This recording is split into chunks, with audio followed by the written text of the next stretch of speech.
Assalamualaikum saudaraku sebangsa setanah air dari Sabang sampai Merauke. Ada kabar yang menggemparkan baru-baru ini soal meninggal dunianya seorang Ustadz Yahya Waloni ketika beliau berkhutbah, teman-teman.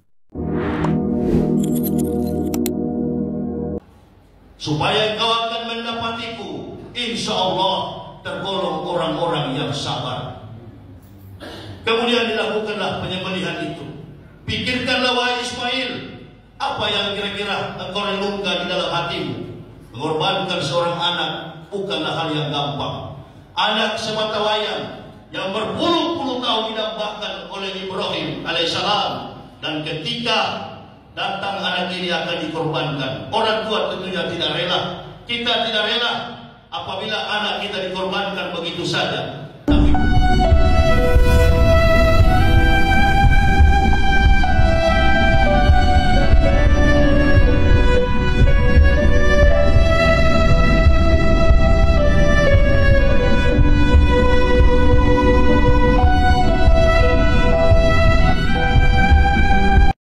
turut berduka cita dan berbelasungkawa ya teman-teman, kita doakan bersama mudah-mudahan Allah terima amal ibadahnya, Allah ampuni segala dosa-dosanya, dan Allah tempatkan di tempat yang layak di sisinya. Amin ya Allah ya Rabbal Alamin. Teman-teman, kalau kita bicara polemik nasab, maka kita mungkin belum lupa ya bahwa beliau juga pernah berkomentar ya soal polemik nasab yang terjadi. Saya tidak mengatakan bahwa kematian beliau ini ada kaitannya dengan polemik nasab. Ya wallahu a'lam. Saya nggak paham. Ya silakan berspekulasi sendiri masing-masing secara pribadi apakah meninggal dunianya beliau ini ada keterkaitannya dengan polemik nasab yang terjadi. Tapi secara personal seorang almarhum Ustadz Yahya Waloni ini ya jelas itu ada keterkaitannya teman-teman, karena beliau pernah berkomentar soal polemik nasab yang terjadi.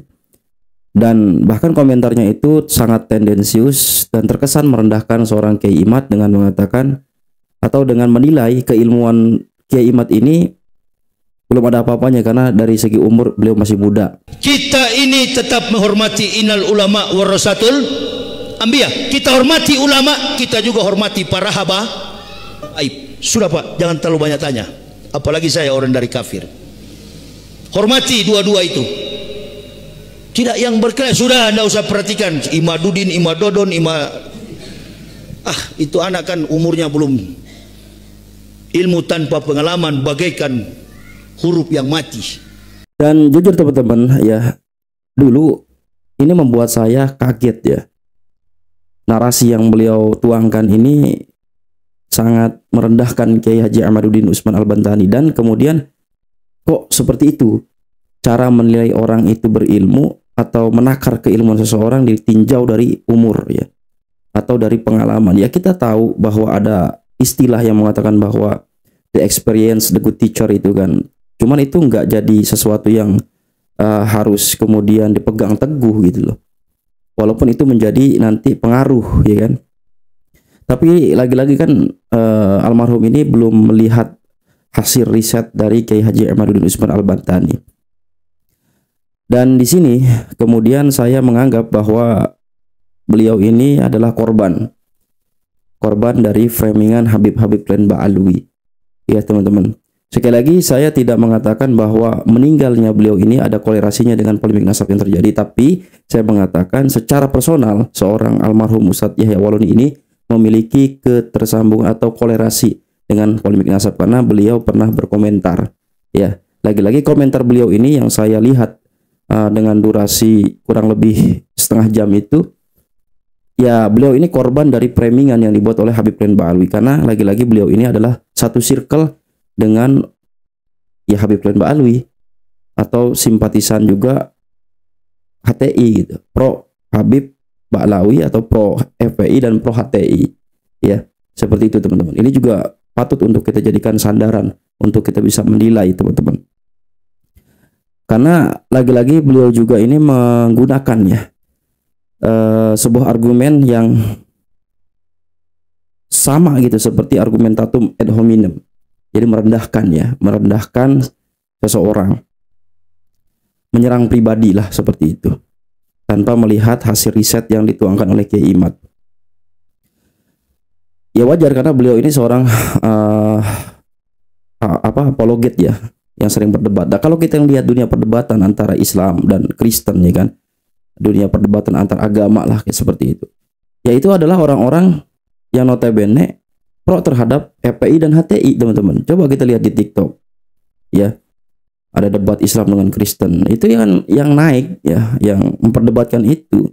Yang kata dia mewakili Islam atau apalah gitu.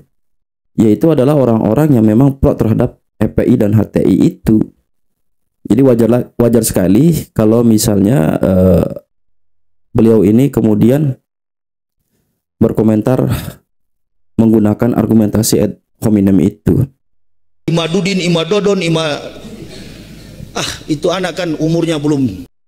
Maka poinnya adalah teman-teman, ini menambah daftar ya meninggalnya orang yang mendukung Habib Renba Alwi dan menolak fakta kebenaran yang dituangkan oleh Kiai Haji Emanuddin Usman Al-Bantani.